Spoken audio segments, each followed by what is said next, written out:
Jika Anda adalah salah satu di antara sekian banyak orang yang merasa frustasi dengan kecepatan perubahan yang terjadi di sekitar kita, bahkan inilah yang menjadi ciri dari zaman kita saat ini, maka menurut saya Anda perlu mendapatkan sebuah penjelasan yang jernih dari seorang Thomas L. Friedman di dalam bukunya Thank You for Being Late.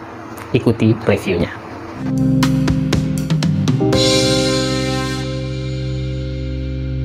Halo Book Lover, selamat datang kembali di channel Bicara Buku, channel yang khusus mereview buku-buku menarik yang terbit di Indonesia. Bersama saya Bang Irwan, founder Smart Reading 4.0 dan juga channel Bicara Buku. Sahabat sekalian, Smart Reading 4.0 adalah metode membaca efektif yang saya kembangkan dan saya gunakan di dalam membaca semua buku-buku yang saya review di channel ini, dan ini memberikan benefit yang luar biasa karena itu membuat saya mampu untuk menyelesaikan satu buku dalam waktu yang relatif lebih singkat dengan pemahaman yang cukup mendalam pada isi buku tersebut. Untuk mengetahui lebih lanjut tentang Smart Reading 4.0, Anda bisa mengunjungi websitenya dengan mengklik link yang saya tuliskan di kolom deskripsi dari video ini. Sebelum saya mulai review buku ini, jangan lupa untuk subscribe channel ini agar Anda senantiasa bisa mendapatkan notifikasi jika saya mengupload video-video terbaru dari resume buku atau review buku di channel ini.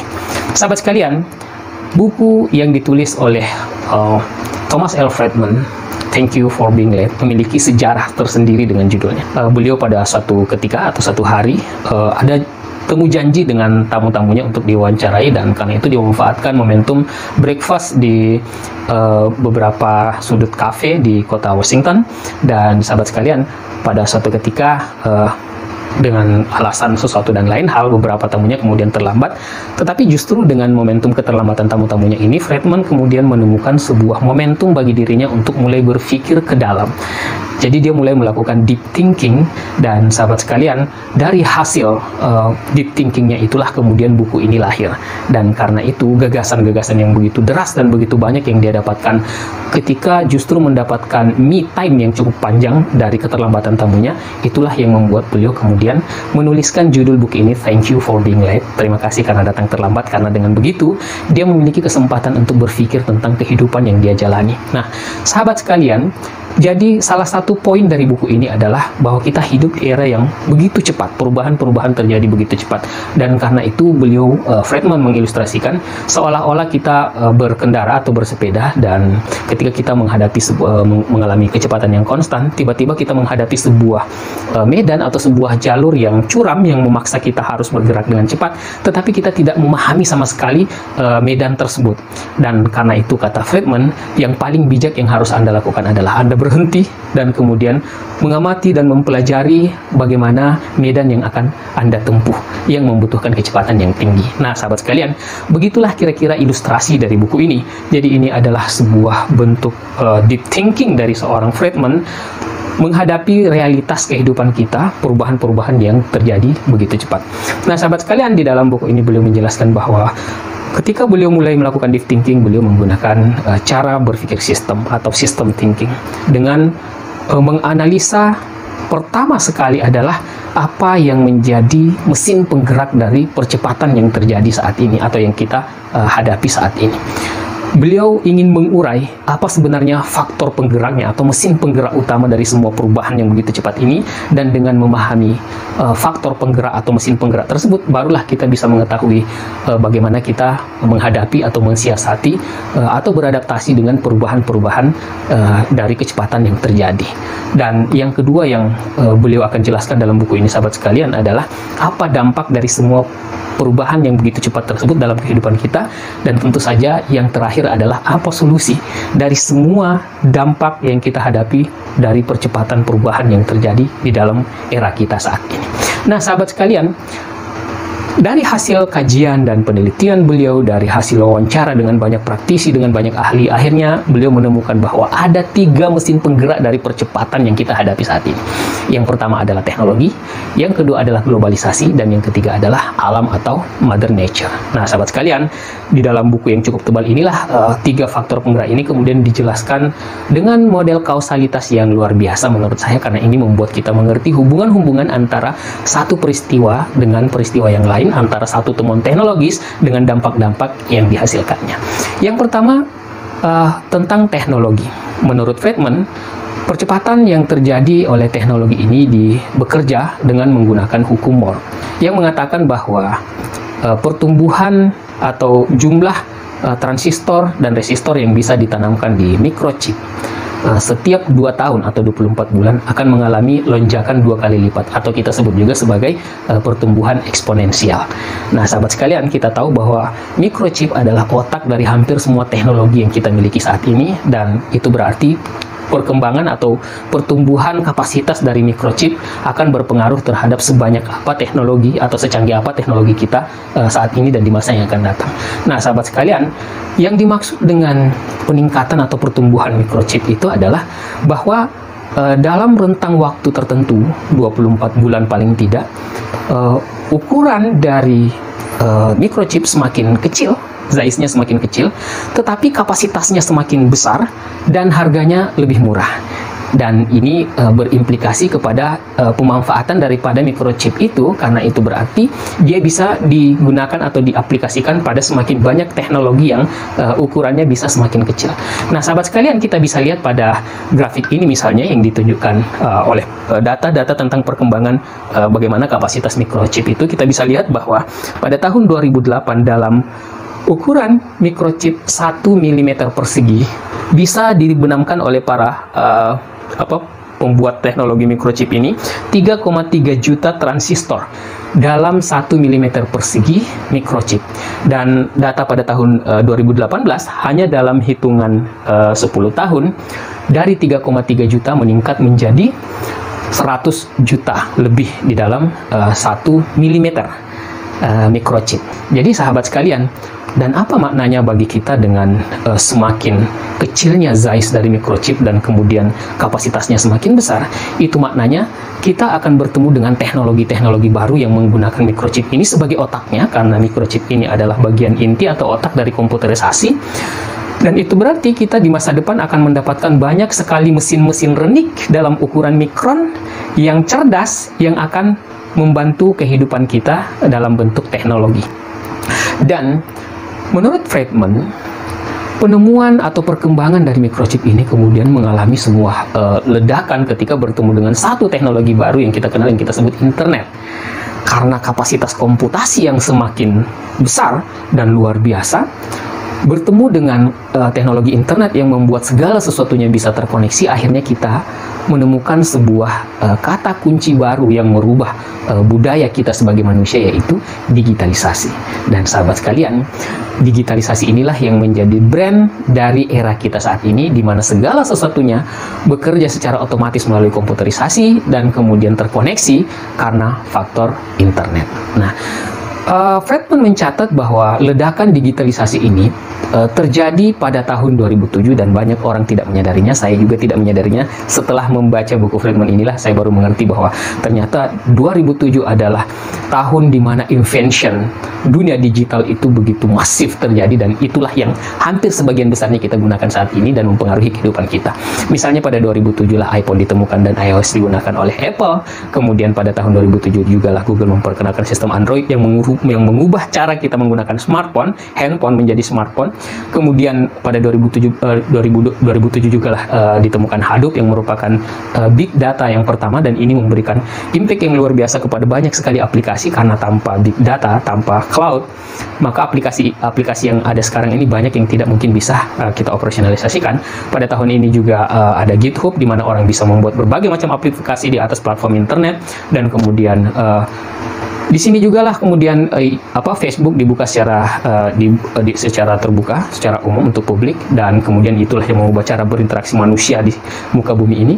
Kemudian Twitter, Change.org, dan juga pada 2007 inilah kemudian cikal bakal pemikiran tentang uang digital, Bitcoin, mulai diperkenalkan, dan juga cara belajar digital dengan menggunakan Kindle dari Amazon juga mengubah banyak hal. Dan intinya sahabat sekalian, di buku ini Friedman menjelaskan bahwa 2007 adalah sebuah momentum yang harus Anda pelajari kembali, karena disinilah momentum di mana teknologi telah berubah menjadi sesuatu yang memicu percepatan yang sangat luar biasa. Dan salah satu teknologi yang juga berkembang pada tahun ini adalah teknologi cloud, yang memungkinkan semua aplikasi-aplikasi yang kita gunakan sekarang bisa kita gunakan secara maksimal, dan juga komputer dan juga smartphone kita bisa terkoneksi dengan menggunakan penyimpanan virtual yang kita sebut sebagai cloud, dan Friedman cenderung menyebutnya sebagai supernova, dan itu dijelaskan secara khusus di salah satu bab di dalam buku ini, karena menurut dia cloud itu adalah istilah yang terlalu halus untuk memberikan makna dari sebuah efek dahsyat yang ditimbulkan oleh cloud ini, makanya beliau menyebutnya sebagai supernova.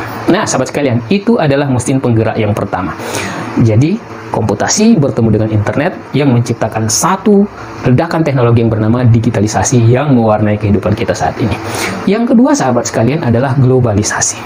Pada dasarnya globalisasi yang terjadi sekarang ini dipicu juga oleh temuan teknologis yang kita sebut digitalisasi tadi, dan digitalisasi ini mendorong terjadinya koneksi global.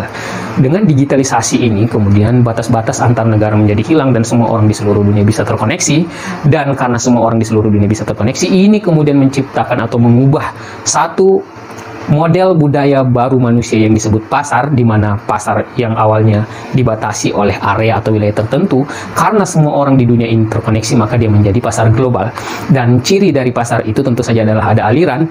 Jika pada awalnya pasar-pasar yang ada adalah berada di lingkup negara, kawasan negara, ataupun kemudian ketika terjadi transaksi antara satu negara dengan negara yang lain itu sifatnya G2G atau government to government, maka dengan digitalisasi ini merubah semuanya, di mana aliran yang terjadi secara global itu bukan hanya mempertemukan satu negara dengan negara yang lain, tapi satu individu di satu negara dengan individu di negara yang lain. Dan sahabat sekalian, kata kunci dari globalisasi yang didorong oleh digitalisasi ini adalah aliran. Dan itu artinya bukan hanya terjadi aliran barang yang kita sebut sebagai global supply chain, tetapi juga aliran uang, aliran modal, dan juga aliran manusia. Dan ini menciptakan satu fakta baru yang disebut sebagai aliran global. Dan aliran global ini membuat semua negara di seluruh dunia ini terkoneksi, dan itu artinya ketika satu negara jatuh, maka itu berimplikasi untuk menjatuhkan negara yang lainnya karena kita semua terkoneksi. Nah, sahabat sekalian, inilah yang menjadi salah satu ciri dari globalisasi ini dan membuat hidup kita terjadi perputaran yang begitu cepat, karena kita terkoneksi di seluruh dunia dan aliran yang terjadi begitu deras. Dan sahabat sekalian, Friedman juga menjelaskan bahwa dulu orang yang kaya atau orang yang unggul atau orang yang superior adalah yang bisa untuk mengumpulkan atau menyimpan kekayaannya atau pengetahuannya sebagai sebuah power yang dia miliki, dan sekarang itu tidak berguna karena justru orang-orang superpower atau kelompok superpower saat ini adalah yang mampu untuk menguasai aliran ini. Nah, sahabat sekalian, itulah mesin yang kedua dari percepatan yang kita hadapi saat ini, yaitu globalisasi. Dan mesin yang ketiga adalah mesin alam, atau Friedman menyebutnya Mother Nature. Dan secara umum, sahabat sekalian, yang beliau maksud adalah terjadinya perubahan iklim di alam kita, di bumi kita ini, menciptakan sebuah perubahan yang sangat dramatis dalam kondisi alam kita dan menciptakan ketidakpastian. Jadi perubahan iklim ini telah memicu percepatan hal-hal yang kita tidak duga, bencana-bencana alam yang merupakan hasil dari proses adaptasi alam terhadap bagaimana perlakuan kita kepada alam kita atau bumi kita. Dan Friedman menjelaskan bahwa jika kita menelusuri bagaimana kita mulai merusak alam kita dan kemudian alam memberikan feedback dengan perubahan-perubahan yang tidak terduga, termasuk mungkin seperti yang kita alami saat ini, pandemi ini juga adalah bagian dari cara alam merespon terhadap apa yang kita lakukan kepada alam kita atau bumi kita. Dan sahabat sekalian, semua bermula ketika kita mengalami revolusi industri, di mana kita betul-betul mengeksploitasi bumi kita ini seolah-olah tidak ada hari esok atau tidak ada ruang esok untuk generasi setelah kita, dan alam kemudian memberikan respon yang begitu keras buat kita. Terjadi pemanasan global, kemudian memicu efek rumah kaca kemudian membuat es di kutub mencair, dan kemudian ini membuat air muka laut semakin tinggi, dan kemudian pada saat yang sama terjadi eksploitasi penebangan hutan yang luar biasa untuk kepentingan industri, dan kemudian itu membuat kemampuan bumi kita untuk menangkal efek negatif dari emisi karbon menjadi berkurang, dan ini membuat lubang ozon kita semakin membesar, dan ini tentu saja adalah ancaman yang menimbulkan ketidakpastian bagi kita umat manusia. Dan kemudian juga terjadi peningkatan suhu yang dramatis di banyak negara, terutama di negara Afrika, dan kemudian juga ini memicu terjadinya banyak sekali bencana-bencana, terutama bencana kelaparan dan juga ketidakpastian iklim di bumi kita ini. Nah, sahabat sekalian, ini adalah faktor percepatan yang lain yang tidak bisa kita duga, tetapi faktanya itulah yang kita alami setiap hari, itulah berita yang kita dengarkan setiap hari. Nah, sahabat sekalian, jadi setelah Friedman menjelaskan tentang 3 mesin perubahan, lalu beliau banyak mengkaji tentang atau menjelaskan tentang apa dampaknya dan sekaligus memberikan solusinya. Sahabat sekalian, secara sederhana dampak dari semua percepatan ini adalah disebut oleh Friedman sebagai kesenjangan, terutama kesenjangan antara percepatan teknologi yang kita miliki dan kemudian kemampuan pemerintah sebagai otoritas pengelola sistem dan juga organisasi di dalam menghadapi atau beradaptasi terhadap perubahan-perubahan tersebut.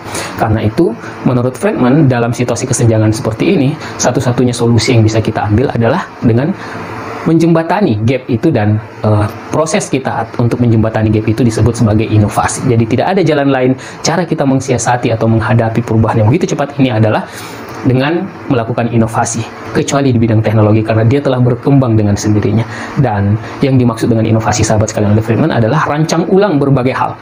Paling tidak ada 5 yang harus kita rancang ulang. Yang pertama adalah tempat kerja kita, yang kedua politik kita, yang ketiga geopolitik kita, interaksi antara bangsa, yang keempat adalah etika kita, moral kita, terutama ketika kita berinteraksi dengan bumi kita, dan yang kelima adalah merancang ulang komunitas masyarakat kita sebagai basis terkecil di mana kita hidup secara berkelompok. Nah, sahabat sekalian, kemudian Friedman menjelaskan beberapa item atau beberapa poin inovasi ini. Misalnya, pada dunia kerja, kita akhirnya berhadapan dengan sebuah perkembangan teknologi yang kita sebut artificial intelligence, di mana segala sesuatu yang bisa, pekerjaan yang bisa diotomatisasi, bisa digantikan oleh robot yang cerdas dan mesin-mesin cerdas.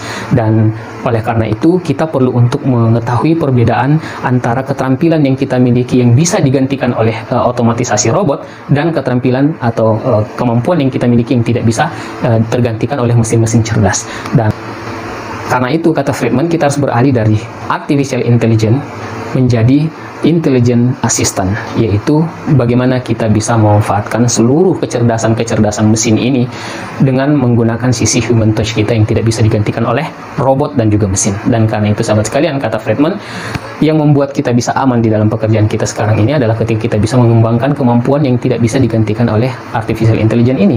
Misalnya pada bidang-bidang tertentu seperti psikologi dan juga human interest yang tidak mungkin digantikan oleh robot. Nah, kemudian sahabat sekalian, yang lain yang merupakan dampak dari percepatan ini adalah world of disorder, yaitu ketidakteraturan global. Dan ini yang kita rasakan setiap hari. Kita merasakan ancaman apakah akan terjadi peperangan antara Amerika Serikat dengan China, karena ini adalah sebuah perang supremasi, perang ekonomi, dan banyak sekali dampak yang kita rasakan dengan terjadinya ketidakteraturan global ini. Dan sahabat sekalian, karena itu sebenarnya Friedman di dalam buku ini menjelaskan bagaimana kemudian proses terjadinya ketidakteraturan global itu dengan menggunakan 3 perspektif mesin penggerak utama dari kecepatan tadi, yaitu teknologi, globalisasi, dan juga alam. Jadi beliau menjelaskan bahwa proses globalisasi telah membuat kita menghadapi atau dipaksa untuk memiliki kesaling tergantungan antara satu negara dengan yang lain. Artinya ketika ada sebuah kejadian di satu negara, maka itu akan berdampak kepada negara yang lain. Dan kita bisa melihat misalnya bagaimana pada awalnya Presiden Obama yang memutuskan untuk menarik pasukannya di Irak, dan efek dari ditariknya pasukan Amerika di Irak adalah tumbuhnya ISIS. ISIS kemudian melakukan penghancuran di Syria, dan kemudian Syria terjadi konflik, dan ini memicu terjadinya refugees, dan para pengungsi ini kemudian mengarah ke Eropa justru, dan ini kemudian menjadi masalah baru di Eropa, dan inilah yang menciptakan persoalan global saat ini. Nah, sahabat sekalian, di sini bisa tampak dengan sangat jelas sekali bahwa satu perubahan yang terjadi di satu negara bisa sangat berdampak pada negara yang lain, karena efek dari globalisasi telah membuat kita memiliki kesaling tergantungan yang tidak bisa dipisahkan. Nah, sahabat sekalian, kemudian kontribusi dari mesin alam, yaitu dengan perubahan iklim, menyebabkan banyak negara yang mengalami krisis pangan. Dan apa yang dikaji oleh Friedman di dalam bukunya, beliau membuktikan bahwa Arab Spring salah satu pemicunya adalah terjadinya kegagalan pemerintah mengantisipasi krisis pangan sebagai efek dari iklim yang tidak mendukung pertumbuhan pertanian di negara-negara masing-masing. Misalnya revolusi yang dimulai dari Tunisia pada awalnya adalah ketidakmampuan Ben Ali untuk mengantisipasi masyarakatnya yang terus mengalami krisis pangan, dan kemudian ini memicu harga-harga semakin naik, dan kemudian terjadilah krisis sosial, lalu terjadi krisis politik, dan akhirnya ini memicu terjadinya Arab Spring di seluruh kawasan Arab Timur Tengah dan juga Afrika Utara. Nah, sahabat sekalian, jadi pada awalnya ini hanyalah efek dari krisis pangan sebagai buah dari climate change, tetapi kemudian akhirnya memicu konflik di satu negara, bahkan bisa menumbangkan satu rezim yang sangat kuat. Dan yang ketiga, sahabat sekalian, adalah teknologi telah menciptakan satu kekuatan individu, dan ini saling berhubungan karena ternyata faktanya revolusi-revolusi seperti misalnya yang terjadi di Arab Spring dan kemudian yang terjadi di Hong Kong, gerakan-gerakan massa untuk berhadapan-hadapan dengan pemerintah atau negara dengan menggunakan platform digital. Dan ini membuat, kata Friedman, satu individu bisa memiliki pengaruh yang sangat besar, dan itu terbukti pada beberapa revolusi yang terjadi di berbagai negara. Pada awalnya dipicu oleh satu individu, tetapi memanfaatkan platform digital dan membuat suara mereka itu didengarkan dan didukung oleh massa, dan melahirkan sebuah gerakan yang begitu besar. Nah, sahabat sekalian, jadi world disorder ini, terjadinya ketidakteraturan global ini, semuanya merupakan sebuah lingkaran yang dipicu oleh mesin perubahan yang begitu cepat tadi. Nah, sahabat sekalian, karena itu kemudian Friedman juga memberikan solusi dari persoalan ini, dan salah satu solusi yang diajukan adalah kerjasama global. Tidak bisa tidak, kita sudah harus mulai untuk memikirkan dunia ini tidak lagi berbasis negara masing-masing, tetapi memandang ini sebagai sebuah persoalan bersama. Dan karena itu Friedman mengusulkan kerjasama global dalam bentuk ADD, yaitu Amplify, Deterrence, dan juga Degrade, yaitu perbesar, kemudian cegah, dan juga perlemah. Apa yang harus diperbesar, kata Friedman? Yang pertama adalah kerjasama pendidikan. Negara-negara maju perlu untuk memikirkan bagaimana memberdayakan negara-negara yang kurang mampu, yang pada faktanya merupakan pusat dari konflik-konflik sosial yang terjadi dewasa ini, dan konflik-konflik itu mau tidak mau karena efek dari globalisasi juga mempengaruhi semua negara-negara maju. Maka negara-negara maju mulai perlu untuk berpikir tidak lagi berinvestasi senjata kepada negara-negara kecil ini yang menjadi negara-negara rawan konflik yang membuat rakyatnya saling bunuh, tetapi bagaimana mereka justru mendorong bantuan berupa pendidikan, sehingga dengan pendidikan ini mereka memiliki perubahan mindset dan juga mampu untuk mengelola keterbatasan mereka. Dan yang kedua, bukan hanya sekedar pendidikan, tapi juga harus memperkuat bantuan teknologis yang memungkinkan negara-negara lemah untuk mampu mengelola keterbatasan sumber dayanya dengan berbagai dampak dari perubahan iklim yang ada, sehingga persoalan mendasar mereka dalam piramida kebutuhan Maslow, yaitu fisiologi kebutuhan untuk hidup, itu bisa selesai. Dan dengan cara seperti ini Anda bisa mereduksi radikalisasi. Itu yang pertama. Yang kedua adalah Anda perlu untuk mencegah, dan Friedman mengatakan salah satu yang harus Anda cegah adalah bagaimana kita mencegah negara-negara menjadi sponsor dari anarkisme, ekstremisme, dan terorisme di dunia. Karena pada faktanya banyak negara yang akhirnya justru karena ketidakmampuan mereka mengelola perbedaan dan tidak memahami bagaimana perubahan zaman, akhirnya mereka kemudian justru terjebak pada mendorong terjadinya radikalisasi dan ekstremisme di kalangan masyarakat sipil. Dan yang ketiga adalah bagaimana kemudian kita bisa mengurangi atau memperlemah. Dan yang dimaksud dengan memperlemah oleh Friedman adalah bagaimana kekuatan-kekuatan individu yang selama ini ditopang oleh teknologi bisa kemudian semakin dilemahkan. Dan salah satu caranya adalah dengan memperkuat edukasi melalui jalur digital, dan juga bagaimana membuat masyarakat teredukasi, terbuka wawasannya, sehingga masyarakat tidak mudah didoktrin dengan doktrin-doktrin ekstremisme. Dan tentu saja salah satu caranya adalah dengan membuat masyarakat bisa sejahtera dengan melalui penguatan pendidikan dan juga bantuan teknologi untuk kebutuhan dasar hidup mereka. Nah, sahabat sekalian, selanjutnya di dalam buku ini juga Friedman menjelaskan tentang bagaimana kita menjadikan kerja alam atau cara kerja alam sebagai penasihat kita dalam politik. Beliau menjelaskan beberapa cara kerja ekosistem yang bisa untuk kita jadikan sebagai pelajaran. Misalnya dalam ekosistem alam itu senantiasa melakukan adaptasi terhadap pengaruh asing, dan kemudian pengaruh asing itu mampu untuk diintegrasikan ke dalam sistem yang ada. Kemudian ada sistem kompleks melingkar di mana terjadi putaran rantai makanan, tetapi pada dasarnya tidak ada yang terbuang karena semuanya bisa dimanfaatkan. Kemudian ada sistem seleksi. Pada akhirnya masyarakat harus dibuat terbuka untuk berkompetisi, dan kemudian yang terbaiklah yang akan dijadikan sebagai sebuah cara hidup bersama. Dan yang keempat misalnya adalah kesaling tergantungan sehat. Artinya orang menyadari bahwa dia tidak bisa hidup tanpa bantuan orang lain, dan karena itu ketika manusia memiliki cara kerja seperti ini, pada dasarnya mereka akan menciptakan sebuah masyarakat yang tidak terkotak-kotak, tetapi memandang setiap karakter masyarakat lain sebagai sesuatu yang bisa untuk beradaptasi dan bisa memberikan manfaat kepada komunitas masyarakat tersebut. Dan karena itu kemudian cara kerja alam ini, ekosistem ini oleh Friedman dijabarkan sebenarnya di dalam 18 usulan politik beliau bagaimana seharusnya para pemimpin negara mengimplementasikan, tetapi secara umum yang ingin beliau tunjukkan di dalam buku ini adalah bahwa kita bisa meniru alam dengan menghormati keberagaman, kemudian kemampuan kita beradaptasi, sehingga kita bisa melihat pihak asing atau orang luar itu sebagai pelengkap dari kehidupan kita, kemudian bagaimana kita memiliki tanggung jawab terhadap masa depan, dan yang paling penting adalah pola pikir problem solving yang dikembangkan, yang memiliki pola pikir entrepreneurship, empowerment, bagaimana mengembangkan orang, dan juga hybrid, tidak hanya sekedar melihat dari satu perspektif. Dan ini akan membuat dunia kita di tangan para pemimpin-pemimpin yang mengambil filosofi alam ini sebagai jalur politik mereka, bisa untuk menciptakan sebuah keseimbangan baru dalam kehidupan politik kita. Nah, sahabat sekalian, sebagai akhir dari bukunya, sebenarnya salah satu inti dari yang ingin disampaikan oleh Friedman dalam buku ini adalah bahwa ada solusi utama terhadap berbagai percepatan yang kita hadapi saat ini, dan salah satu poin kuncinya adalah pemimpin, di mana pemimpin yang kita harapkan adalah pemimpin yang memiliki visi masa depan, kemudian mampu untuk mendorong, memotivasi, menginspirasi masyarakatnya dan masyarakat dunia untuk melakukan perubahan bersama. Tetapi Friedman juga menyadari bahwa dunia politik bukanlah dunia yang begitu mudah untuk Anda ubah. Karena itu beliau memiliki gagasan sendiri yang berasal dari lingkungan Friedman hidup, yaitu di Minnesota, Amerika Serikat, di mana ketika negara tidak bisa melakukan perubahan, mengantisipasi berbagai macam percepatan yang ada, maka masyarakat bisa melakukan sendiri dengan berbasiskan kepada komunitas. Dan ini bisa kita lakukan karena sudah ada contoh yang beliau contohkan di dalam masyarakat. Yang penting masyarakat bisa menerima keberagaman dan membuka dialog, dan kemudian mampu untuk menyesuaikan budaya yang awalnya asing bagi mereka untuk diserap menjadi budaya yang bisa digunakan bersama. Nah, sahabat sekalian, cukup panjang penjelasan saya terhadap buku ini karena buku ini memang tebal, dan menurut saya ketika Anda membacanya, Anda akan mendapatkan banyak sekali informasi-informasi dari hasil wawancara dan penelitian Thomas L. Friedman sendiri. Sahabat sekalian, semoga review buku ini bermanfaat, dan jangan lupa untuk mendukung channel ini dengan subscribe, like, komen, dan juga share kepada sebanyak mungkin orang. Demikian dari saya, sampai jumpa pada review buku selanjutnya. Assalamualaikum warahmatullahi wabarakatuh.